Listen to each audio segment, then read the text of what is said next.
So here I am. It is cold out, but I guess it was sunny.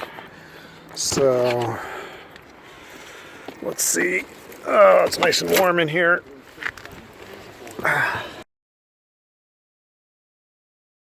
Okay, before I leave work, I often turn on the heat in the car.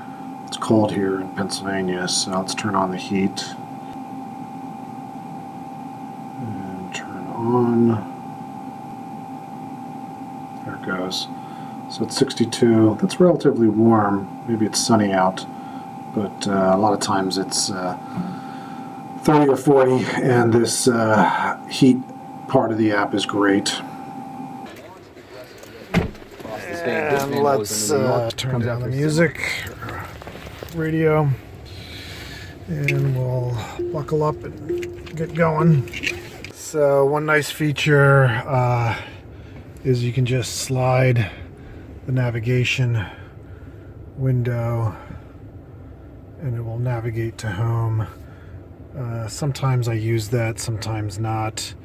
I'll look on traffic to get a feel for the traffic. I don't know whether this is working video wise.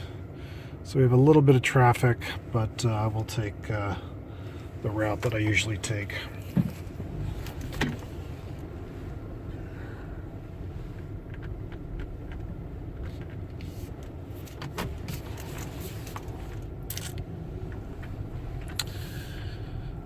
Okay, gonna stop at all stop signs this time because I got so many comments about not stopping at stop signs and not using my blinker. I'm gonna use my blinker.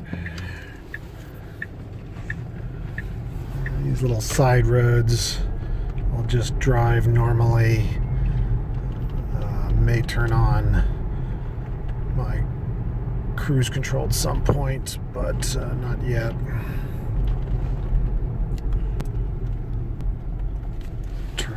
Climate control.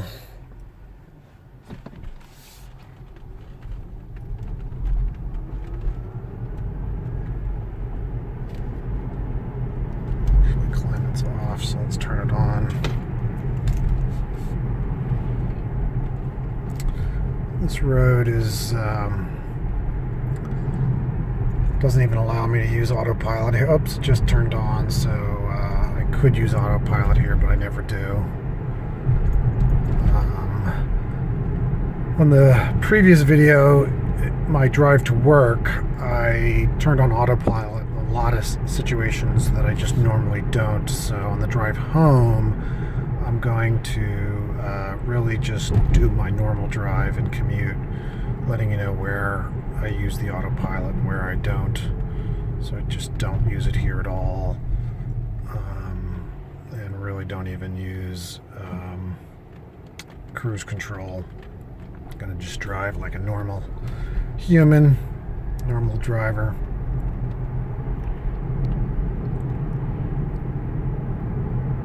These roads are not designed for autopilot whatsoever. Line markings are really sparse, and there's some sharp turns, so it's not even worth, even though I could engage it, I just normally don't here whatsoever. On local roads, I really only want to consider it if it's a pretty straight local road with really well marked roads, lines, and that you have a stretch where it's worth it. On most local roads, it's just not worth using autopilot whatsoever. Oops, I should have come to a full stop there. It was sort of an uphill thing, so apologize. I will try to do better.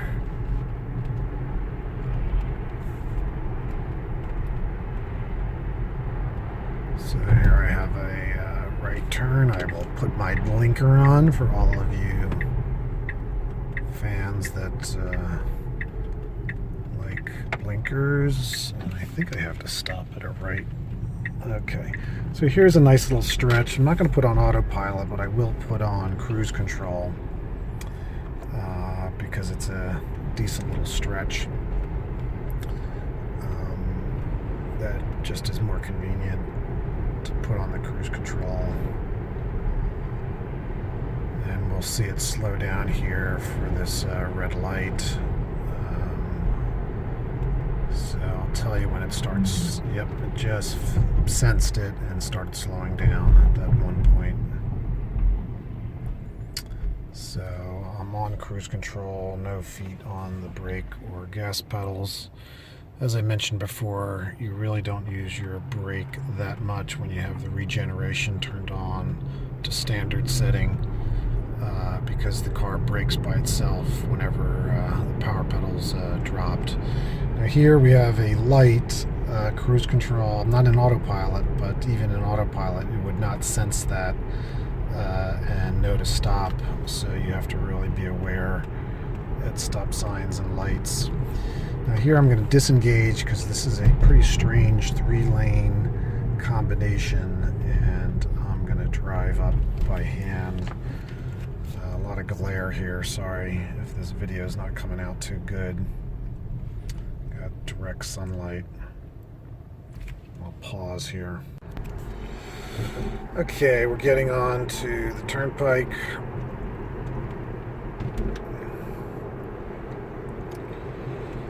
Glare is just nasty. And another comment, I'm going to go 5 miles an hour or close to it here. got dinged in the comments on going too fast through the toll booths. So here's my turnpike entrance, and from here on out for probably the next 20 minutes I'll be able to engage autopilot. It's probably going to be a lot of stop and go traffic, but that's actually great for autopilot. Now I have to merge first. You really can't use autopilot here until I get into that lane. So even though it is I could enable it, it's not going to know how to do this merge. So I'm going to just wait for wait to get merged in here. And once I'm in, which here we go, from here on out I can just turn on autopilot. It knew 75 because that's the speed I use on this road. I had mentioned that last time, that it seems to remember the cruise speed that you use on different roads, and if you're not in cruise and then you get onto a road and turn on either autopilot or cruise, it takes you right to the speed that you were using on that road. In my previous video, I was in cruise, I think doing maybe 40 miles or 45 miles an hour, and getting onto the highway, and then I went into autopilot and it stayed at that cruise speed.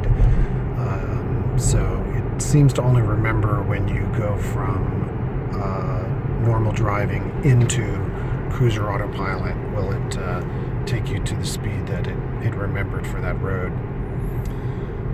So this is a lot of stop and go, and I'm going to have a merge here, which it usually cannot handle.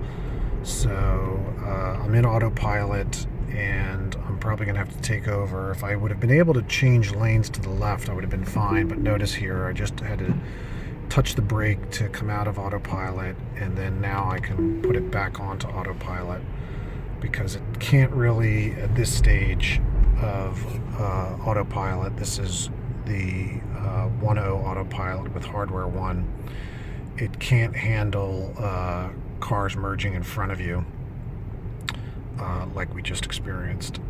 But now that we're back on the lane with cars in front of me, it's going to basically tractor beam the car that's in front of me.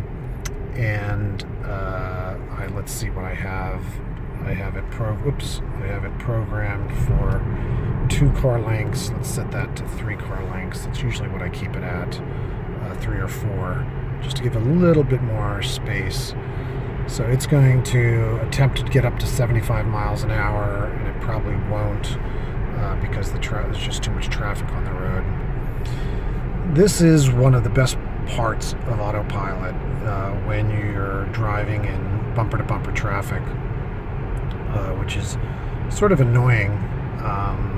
The Autopilot just does a great job at keeping you a good distance from the cars in front of you, stopping by itself and starting up again. So if we come to a full dead stop, which we may on this road, you'll see it slow down to a full stop and then start up again. But bumper-to-bumper traffic is just not fun to drive, and with the Tesla, you really can let the car do all the driving. Now it's warning, we were on a pretty straight road. That is probably just one of the warnings that you get from time to time to see if you're alive. I haven't figured out what the pattern is, but I do notice it occurring on some curves on highways, but that just occurred on a plain straight stretch. So I think it can sense if you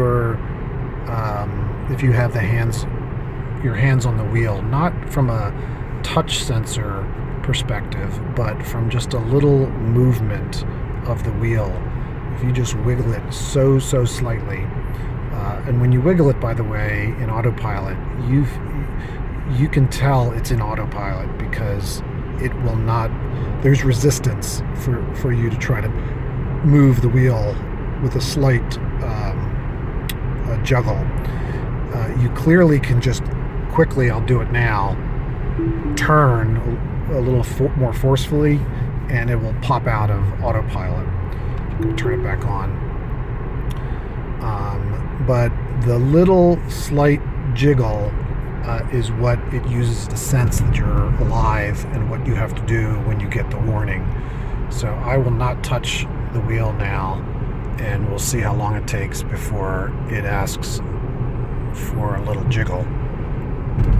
And you'll notice that the initial, so here we're coming up to some slowness, and you can see my speed is dropping all the way down to 40 or under 40, and we actually may come to almost a dead stop here soon. Yep, here we go, and we're going to a dead stop. Car did it all by itself, keeping a certain distance, and then it's going to start up again all by itself. So that's really one of the nice features of Autopilot on highways in this bumper-to-bumper type traffic. It's quite reliable as long as you stay in a lane and you don't have any cars merging, right directly in front of you, which really just only occurs on merge ramps. So I've never had a problem on a highway with the Autopilot.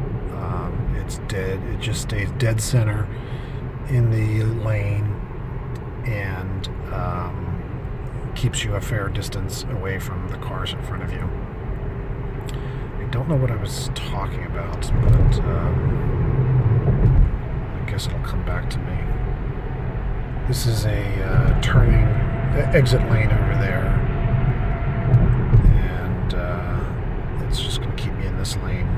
Oh, we're going to see how long it takes for a warning to grab the steering wheel. So far, nothing.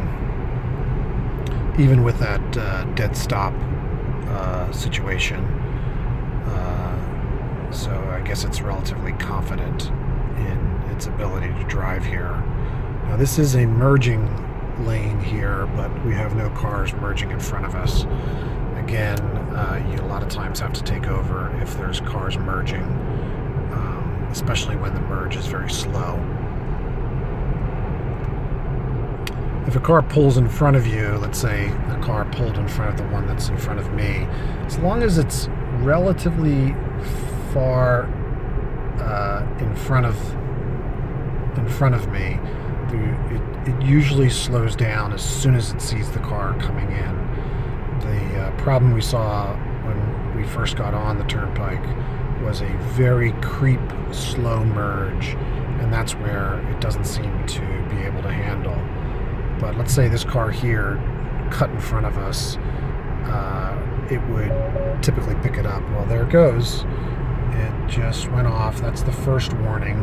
You get a beep and bright lights, and all I have to do here is just wiggle the wheel. Whoops.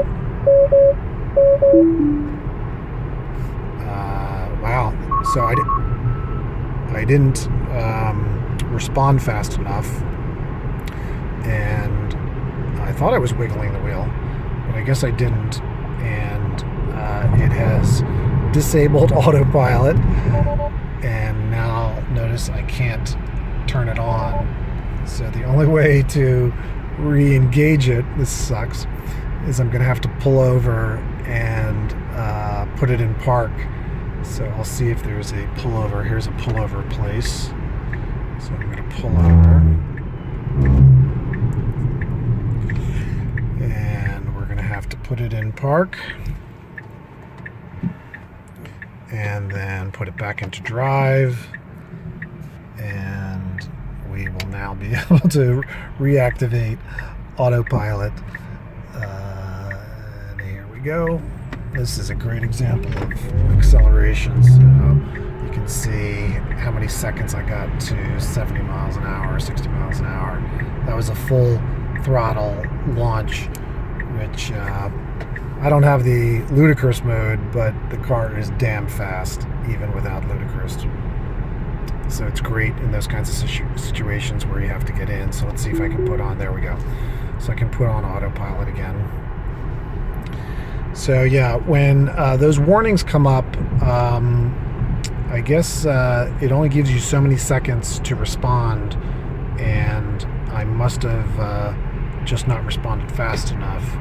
I usually immediately respond when you get the beep and the flashing lights, and I just didn't do it fast enough, I guess. I was trying to show you the messages, and I was probably just a few seconds short. You can do a lane change here, because I think we're going to run into some traffic in this lane because there's an exit coming up. And you can see it accelerate there. It picked up speed pretty noticeably as soon as I changed the lane. And we may hit some traffic here, we'll see. Got to keep an eye out for the warning. Hopefully I'm showing the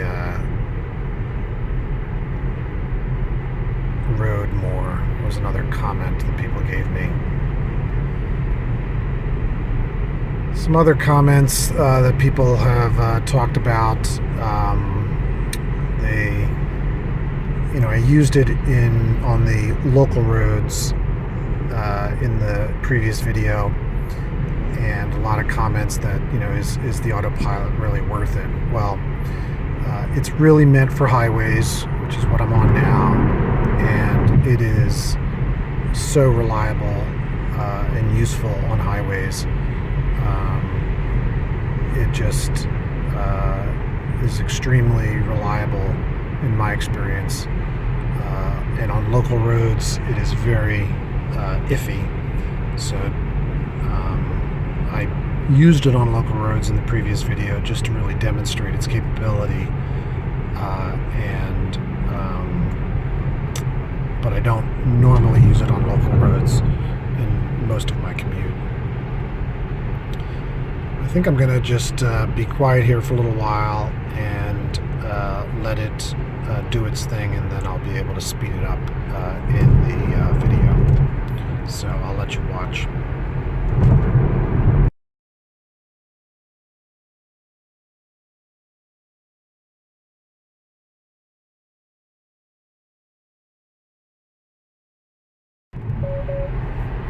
There's the warning. Grab it and wiggle it. switched it pretty good.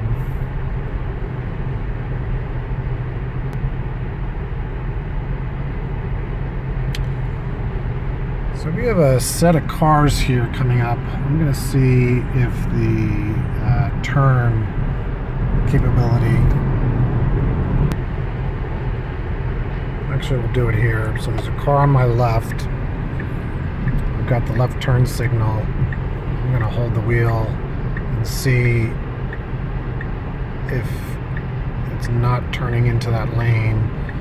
There is another car back there, but I don't know whether it's far enough back that it will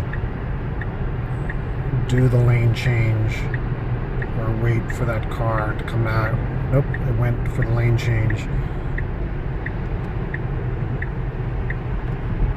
And so I can't tell exactly where its dead spot is. There's some traffic coming up, so everybody's braking. The car broke by itself, it's steering by itself, and we're going to probably come to a dead stop. There is a little bit of a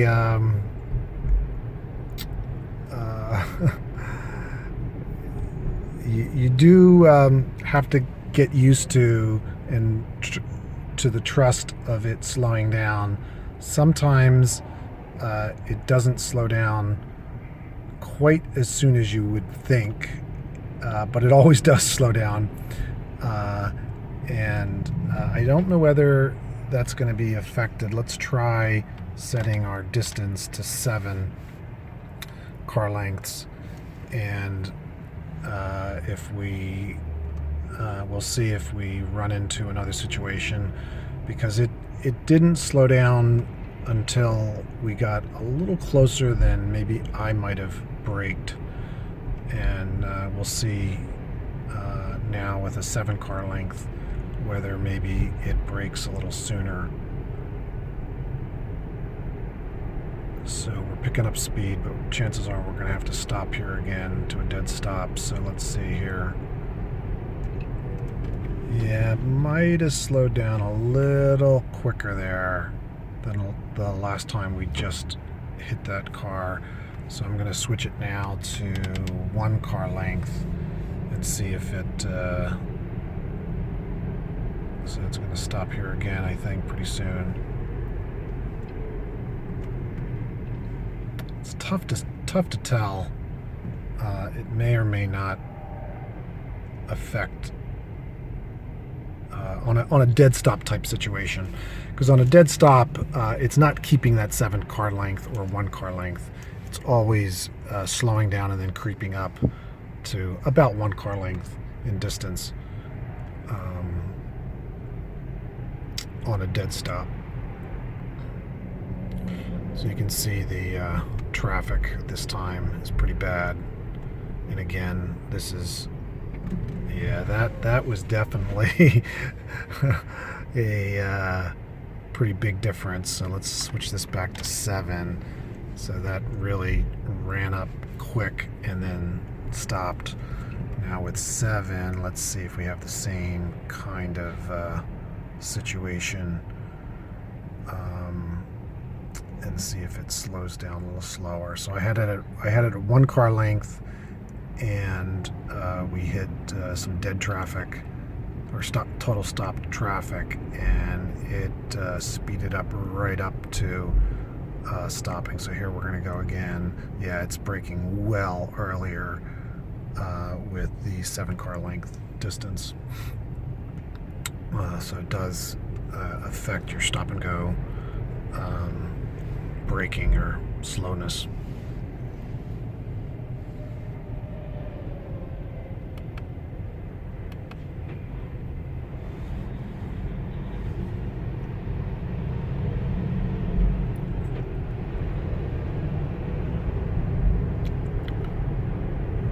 We may get it again here if it comes to a dead stop. You can see it just stays in the center of the lane. Those blue lines let you know that the car sees the lines in the road, and that's a pretty good indicator.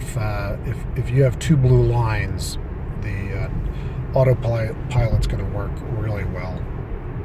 Sometimes you have white lines, sometimes you have no lines, but just at the edge of the road surface, and that lets you know that the car can't really recognize the road line. So here's going to be a dead stop again. Yeah, it's braking well in advance of the car stoppage compared to when I had it set to 1 car length separation. So if you're a little paranoid or not comfortable with autopilot yet, setting your car length to 6 or 7 definitely can give you some comfort. So here with 4, it's a little different. If I had it at 1, we would have probably driven up close to that other car. Let's try that again. We'll set it back to 1, and maybe we'll see the situation where we don't start braking until we get pretty close to the car in front of us on a dead stop. I'll sort of let you know when the cars are at a dead stop here.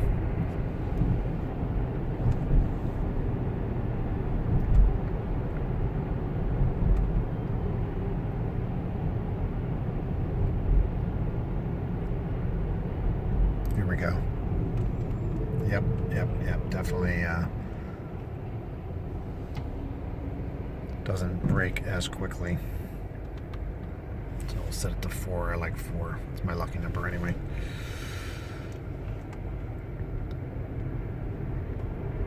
Now that was actually an interesting situation. It identified that silver car there with blue. And usually when a car is blue, it follows the blue car, but I guess it overrode because it had identified the road lanes. I think in another video I've shown where basically sometimes when it can't find the road lanes, it picks up the car in front of you and basically follows that car, and sometimes that can be dangerous. It doesn't do it too often on highways, but we'll do it on local roads.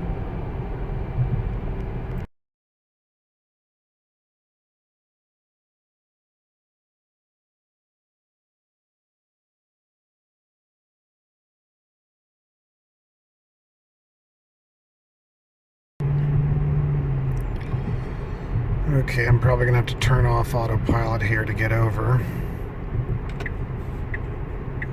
So I'm going to turn it off and do this exit by hand, which is how I normally drive. So we're going to come up here. That was interesting. That was the warning. I don't know if you saw the car go red, but cars were slowing down, and it was a collision warning. I have it set to very sensitive collision warning, so it picks it up. I figured it would be safer to drive in that situation than in a less sensitive collision warning. Let me see if I can show you that. We'll wait till we get off this exit. Now here I can put in cruise control, and I'll steer. Autopilot could do a little bit of this exit, but it's really not appropriate to do autopilot on exits. In my previous video, when I was exiting the turnpike, I used the autopilot, but I never really use it on exits. I wanted to just show what it could do in the last video. This is a perfect example where this exit you're going to see is under construction, and the autopilot will probably have a big problem right here with this turn because the line markings are terrible or non-existent, and it wouldn't have been able to handle this. And even if it wasn't, if the under normal conditions, if that exit has a pretty sharp turn. It probably wouldn't have been able to handle that turn. Autopilot's just not too good in turns. So I'm in cruise control here, so it's eventually going to just pick up a car, and then I'm going to hit the brake and try to accelerate there, which it didn't really want it to. Now, this is I made a video at this exit. You literally could use Autopilot here. Why don't we do it? I don't normally do it, but you're going to see something pretty interesting here.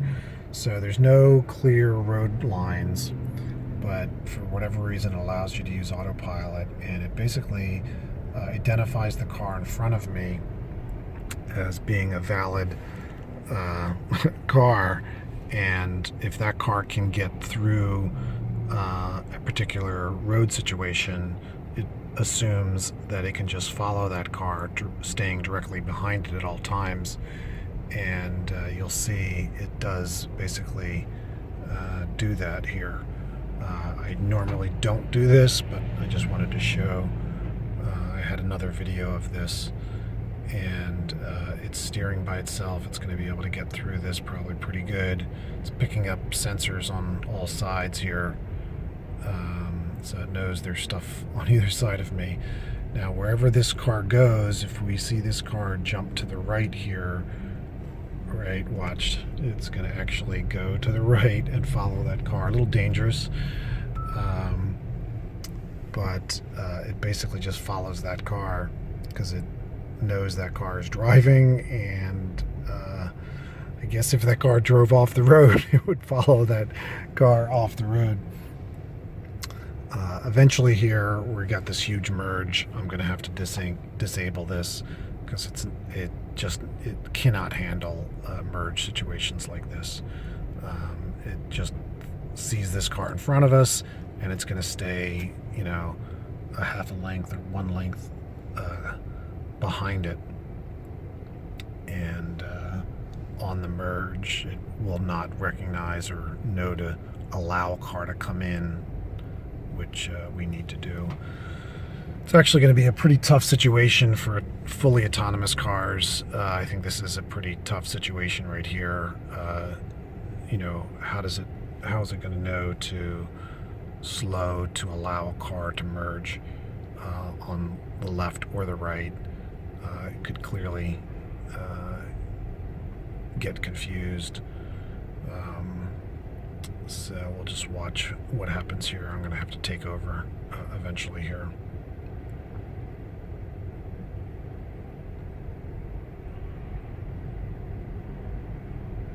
So this car on the right here is going to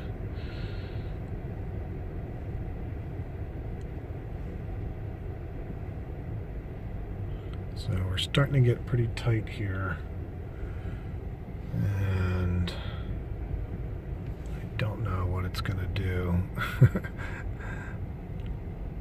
Yeah, this car here on the right is trying to get in front, so I'm going to stop it. I think it would, I assume it wouldn't hit the other car, but I have never allowed it to try to go as far as it wants to go.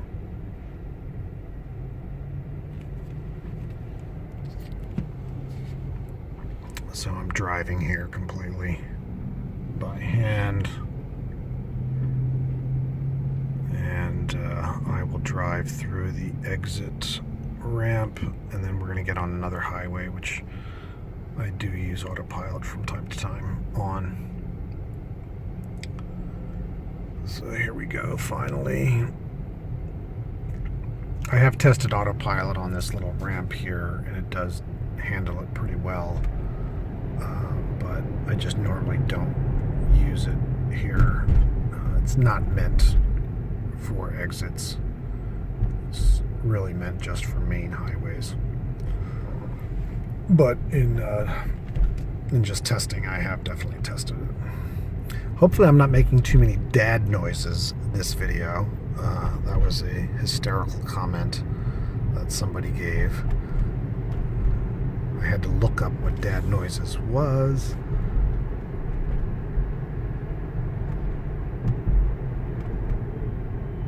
Okay. merge situation. I'm still just driving by hand.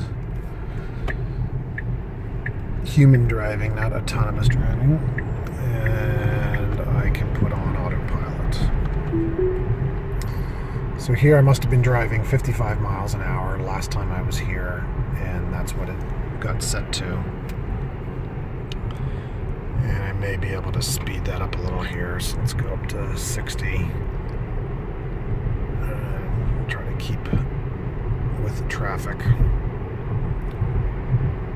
So there's an example of a merge in front of me, and it slowed down just slightly. We're coming up to some bad traffic. It's slowing down. I think I have the 4-car length set, and that's why it's staying a good distance away. Now, if that car in front of that traffic in front of us comes to a dead stop, we will slowly pull up to it, even with the 4-car length. But as we're moving, it's going to try to maintain a 4-car length, which I think gets extended at higher speeds. So that 4-car length at 30 miles an hour, maybe 5 miles an hour. Now this road is a highway, and it is a divided highway, but it's not super well marked. I don't always use autopilot on this road, but it is usually pretty reliable here. And you'll see that it handles it pretty well. I think I'm going to reduce my car length to 2, just because it's traffic's moving and got some people on my tail.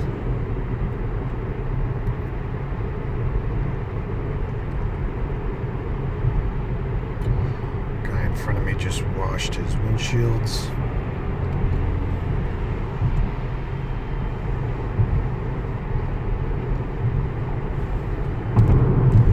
Get over because we have to exit anyway.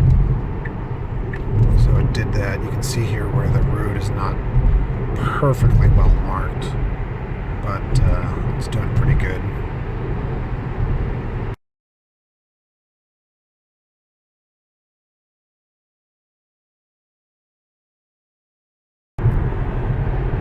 Okay, we have to get off here. So I'm going to have to come out of autopilot.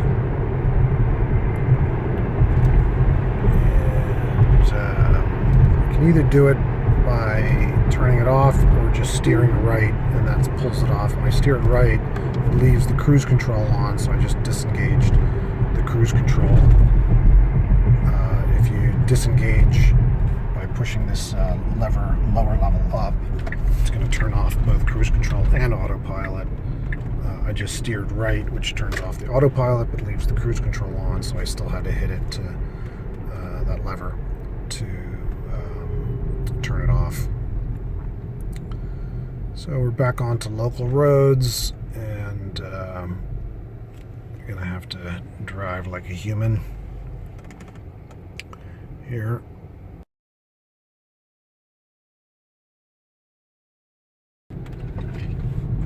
It's a pretty weird intersection. It's a blinking red light for that lane.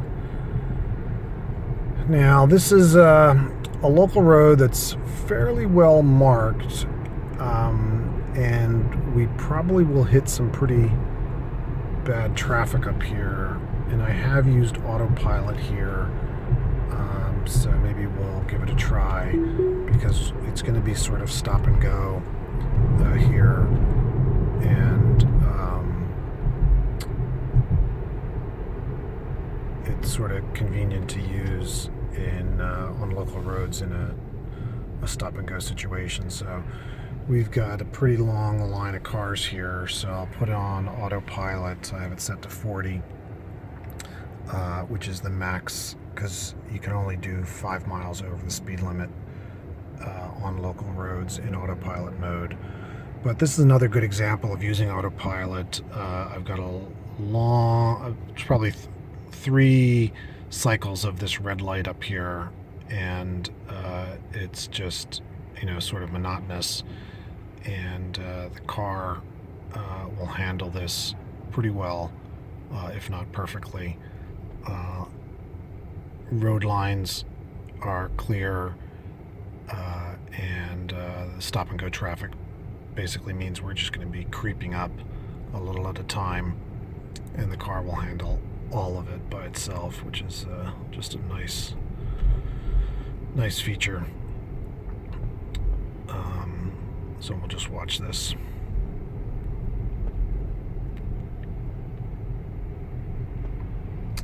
And it may eventually, at some point, so it hasn't identified the car in front of us as blue, which means that it is confident in its driving. Oh, there it just went. So notice that it doesn't have white lines anymore on the road. I think it's having trouble seeing the full line because of the blockage of the car. So it switches to this mode, which is interesting, to just track and use the car in front of it as its guide. It does generally think of the road surface or identify the road surface. So now it picked up the one line, but it's still having trouble with the other line. Now it got both lines. So now it's using the lines in the road to drive, not tracking the car. But again, eventually, I bet you right around here, it might, because it lost the lines, and it switches to the car. So, and again, now we're blocked. Notice that we only see a portion of the left line, and we don't see a right line at all. So it doesn't recognize the lines in the road, and it's going to basically use the car in front of us as its guide to drive. As we start up, it will probably start picking up some of the lines, and the car in front of us will go back to non-blue, which means it's found something else that it trusts for steering. And by the way, do I really sound like Nicolas Cage? I can't believe that, but maybe.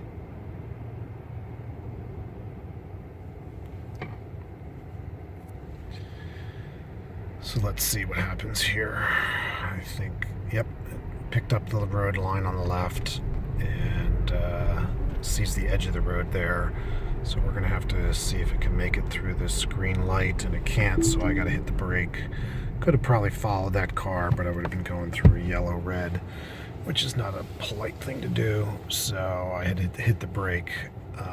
If it was green, it would have probably made it through that intersection perfectly fine.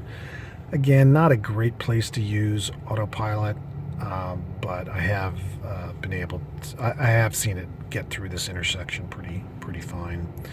The other problem with this local road is it's got a nice clear left line marking, as you can see coming up, but the right line, there is no right line, it's just a curb edge.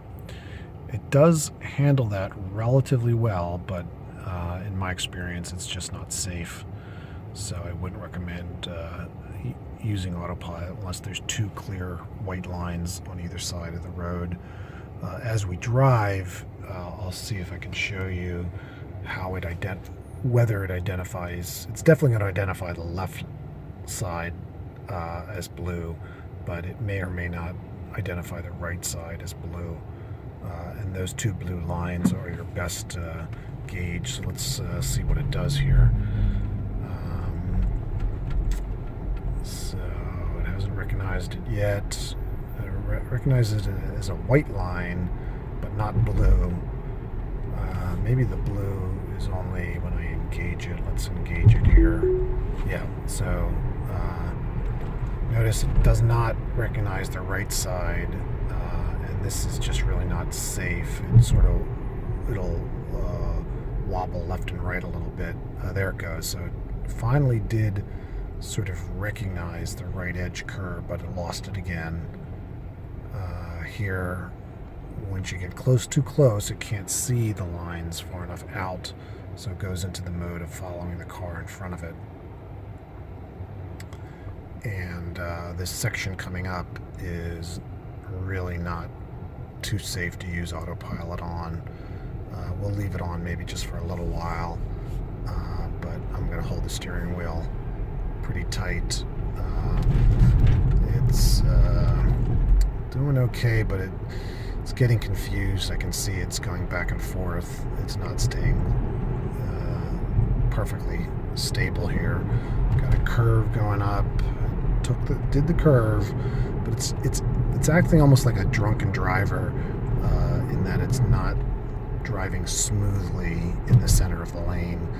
Now it's got two lines here, so it actually probably will do this pretty well because of the two lines, and it does. Again, it's driving much better now, more stable right in the center. When it loses one of the lines,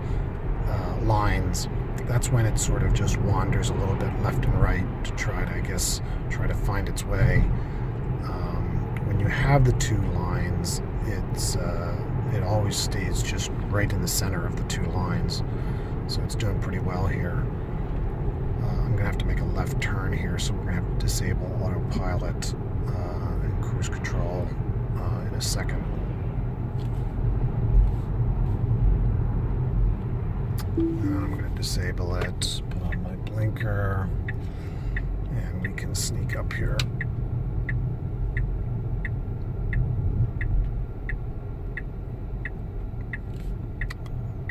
Green light. Now, this next road I go on, again, a local road, is in really poor condition, and I never use autopilot here. In my demo going to work, I had engaged it on this road. Now I'll engage cruise control, which is a convenient thing to use in this kind of situation, but I'm going to do all the steering because you'll see the lines in the road are just really terrible.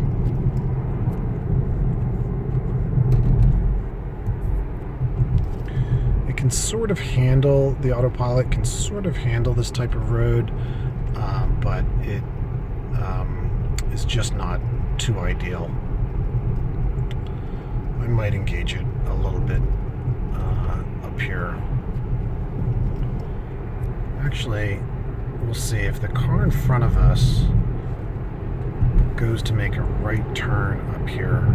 I have noticed the autopilot may follow it, which was a pretty interesting thing yesterday or this week when I did this. So let's see if it does it again. Again, I'm driving, but it's an interesting situation up here at the top of that next hill where the lines really disappear and the road, almost all the cars go to the right. So I'm going to engage autopilot here and see if it follows this car to the right. I'm hoping this car makes a right instead of going straight, because most of the cars do here. And you know what? It was going a little too left, so I disengaged it. Now here is a great local road, good example of a nice local road that you can use autopilot safely on. It's newly surfaced and really well marked, so it handles this road just great. Even with this hill coming up, it's probably going to handle this pretty nicely because the lines are so well marked. Did wobble there a little bit, and it will always wobble going over hills, but it didn't wobble too much. Now I don't normally use autopilot here, but I just wanted to demonstrate that it does work on nicely lined roads. You know, I have the two blue lines on my dash the whole time. Now I got to make a turn here, so I'm going to turn it off and make my turn.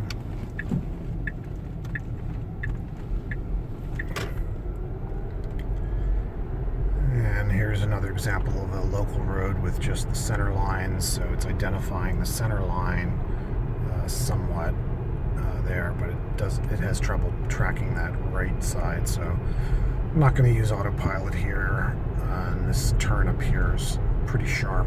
Autopilot can only handle it if you're really going slow, which is actually one of the things I talked about in some of my comments. A lot of curves have a speed reduction. We'll see one up here. So it sees the speed limit at 35, but notice this upcoming sign says this curve should be done at 25.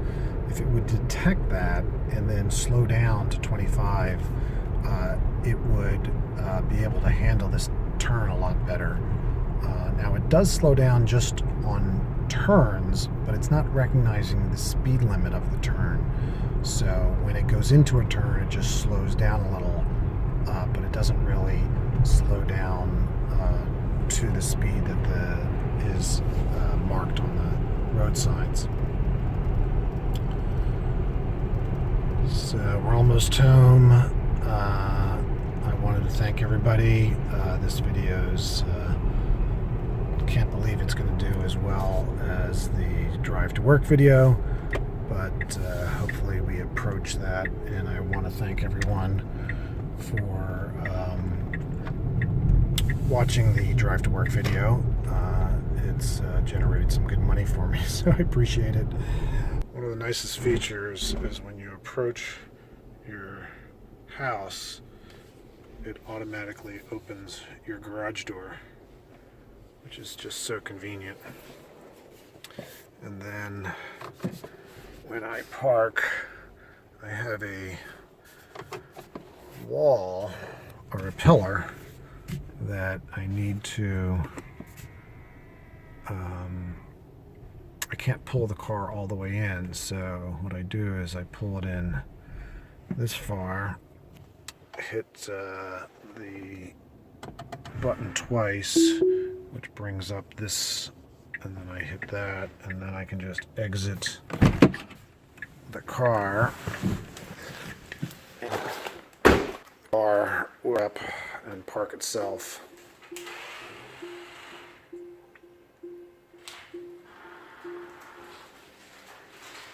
I have it programmed to get just far enough in to the garage door. Then a little trick I found is you can just click once to shut the car off, and then you can press the button on the charger to open up the charge spot. And we're done. Thanks everyone, and appreciate the views, and please subscribe to my channel.